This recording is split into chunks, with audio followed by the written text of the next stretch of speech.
希望市府真的是亡羊补牢哈，市府出面协商，广发征收公告，市府出面协商，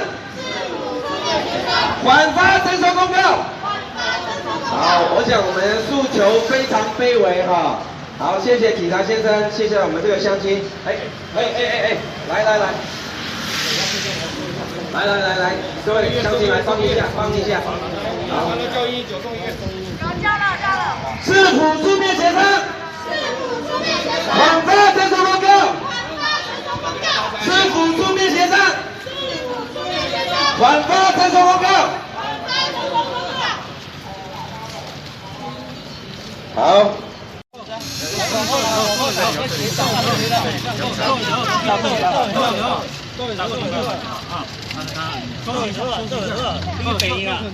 真的不用了，休息一下，来给你，你那个玻璃铁啊，你跟下去，那个今天不要弄，不要乱动，不要乱动，你跟你爸爸去，然后带他们去，然后两个一起，后面上边那个，对，你跟他一起去，对，你一起去，然后带你爸爸啊，后面的。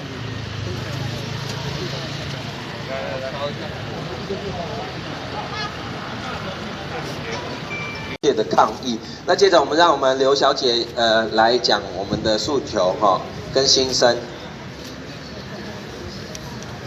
各位记者先生小姐，我是基宁9站的住户刘小姐，刘雪琪小姐。我住在这个地方已经是40几年，而且一切生活都在这里。你看，市府一纸公文就要回我的家园。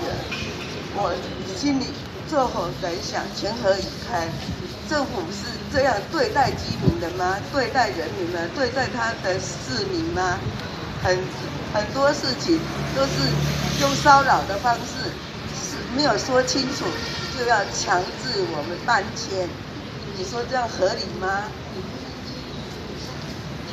他跟我们讲的时候，都是头到尾都是说谎的。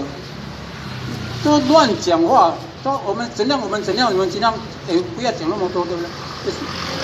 他说我们根本要配合什么东西，他也是都没有。